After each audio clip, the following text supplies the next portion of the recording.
Kakain ako. Ayun. Hindi natin masasabi na yung English walang case, 'di ba? Kaya yun yung notion ng abstract case, 'di ba? Ibig sabihin, lahat ng NPs na overt meron. Yun nga lang, magkakaiba-iba sila sa language, language specific yung degree ng morphological realization ng case na yun. Okay? At ang konsepto ng abstract case ay isang importanteng bahagi ng government and binding theory na mamaya makikita rin natin. Nabalikan natin yung chika ko na yan, yung government and binding. Okay, nominative case na he ay reserved sa NP na subject position ng finite clauses. Pag sabi natin finite, hindi infinitive yung form ng verb. Pati meron siyang tense at agreement. Mapansin natin sa chapter 2. Yung accusative case naman used for object NP ng isang transitive verb tulad na makikita natin sa 3A, sa 3B, at sa 3C, at sa subject NP ng isang infinitival subordinate clause tulad na makikita natin sa 3C. Okay, sa Jeeves moves towards him, pero magiging ungrammatical na siya pagka Jeeves moves towards he. Makikita natin na yung accusative case ay marirealize sa NP complement ng isang preposition, yung towards something. Kung makikita natin sa konsepto ng mga traditional grammar, makikita natin na yung subject ng finite clause ay may nominative case at yung NPs na complements ng prepositions at verbs, tulad pati yung NPs na subject ng infinitival clauses ay accusative case. Sa English. Okay. Complements, accusative. Following yung traditional accounts ng case, we might say na yung transitive verbs at prepositions ay mag-a-assign ng accusative case sa NP na nag-govern. Therefore, they case mark an NP na gino-govern nila. So, tandaan natin. Yung V at saka yung P, maaaring sabihin natin na mga case assigners. Sa ganitong pagtingin, yung head, yung mag-a-assign ng case. Yung conditions ng case assignment ay partly structural. Yung accusative case ay assigned under government. So, kung maalala natin yung government na chika do sa chapter 2, so yun. Yung accusative case ay ma-assign siya under ng government. Kung papansin natin do sa verb, gino-govern niya yung NP. Yung P, gino-govern niya yung NP. At hindi vice versa kasi yung NP ay hindi head. Tapos governors ay dapat head lang. So yung P ay, yung V, since gino-govern niya yung NP, therefore i-assign niya yung case na accusative dun sa NP.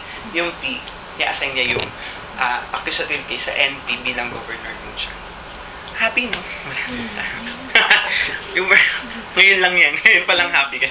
A verb cannot assign accusative case sa NP outside ng VP, tulad ng subject. Diba yung naalala natin, yung internal theta role, tsaka external argument. Internal argument, external argument. Kaya, dun, yung him na subject ng sentence na hindi gino-govern ng VP kasi merong intervening na barrier, hindi siya pwedeng maging accusative. Okay, kaya dito, ang accusative yung case ay yung the evidence, although it's not morphologically realized. Kaya, makita natin, using yung government na definition, okay, pinaalala lang natin. A governs B, blah, blah, blah. So, ang importante dito, yung A is a governor and governors are heads. Tapos, yung maximal projections are barriers to government. Kaya hindi pwedeng mag-assign ng accusative case kapag nag-jump, yung naharangan na siya ng isang maximal projection. Doon sa number 10 na ayan, him found the evidence, mapapansin natin na using this definition, yung V does not govern the subject NP. So, ayan, governors are lexical heads. At saka yung tense na inflection. Yun lang yung direct. So, balik tayo doon sa V and P as case assigners. Yung possibility ng case assignment ay function ng type ng verb or ng governor. Only transitive verbs at prepositions assign case. So, yung intransitive, like wonder, tsaka overrate, hindi siya maaaring mag-assign sa complement NP. assign, intransitive nga, di ba? Ano ba? O nga naman. So, yun.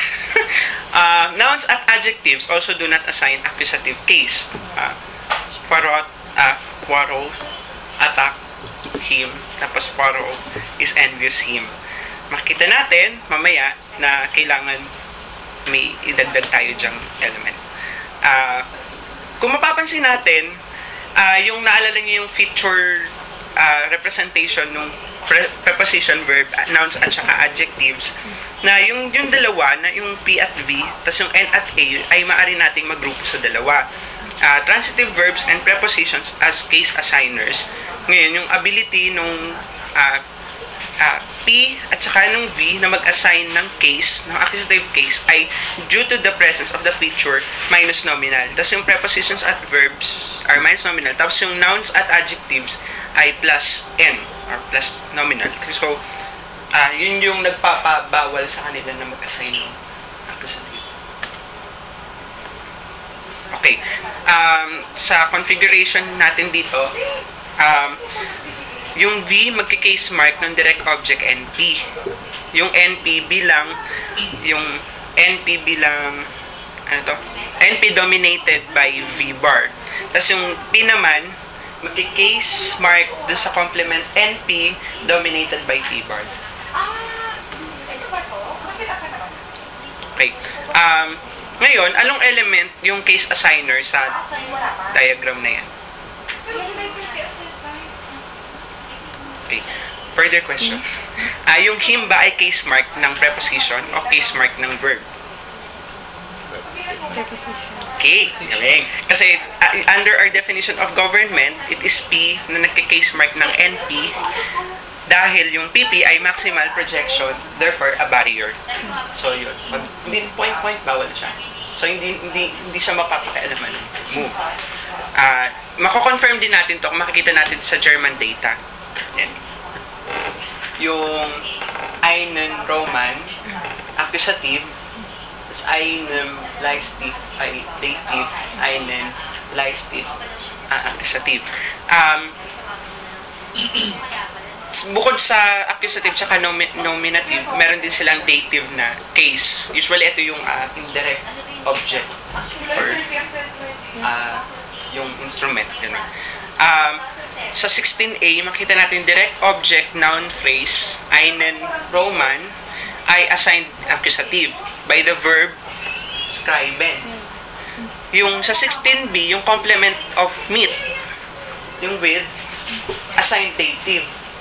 Diba? Tapos yung hindi maaaring ma-assign na ng accusative tulad nung nasa 16c kapag may meet yung preposition. So, ganun din yung nangyari para sa verb. So, kita natin yan. Yung meet, hindi siya governed ng governed siya ng PP at yun yung maximal projection, therefore, hindi siya pwedeng pakialaman ng scribe. Iyon. So, mag-define ulit tayo. Minimality. Yung idea na ito ay expressed in terms of minimality condition on government. Governor, AM commands B, at there is no node Z such as Z is a potential governor for B, Z commands B, at Z does not C command A. Tingnan natin na yung government ay defined in terms of M command, pero intervening Z ay computed in terms of C command. So, kita yung M command, pero yung Z natin ay base sa C command lang. Tulad nito. Sa pamagitan ng minimality condition, itong diagram na ito has the effect of excluding the possibility that V governs YP, yung complement ng PP. Yung X dapat M commanding, blah blah. Pero walang intervening node, tapos such as yung Z, C commands YP, YP C commands Z. Okay, subjects, nominative and accusative. Okay. Change question. Okay, subjects ng finite clause ay may nominative case. Makikita natin sa 3A. Diba? Yung he.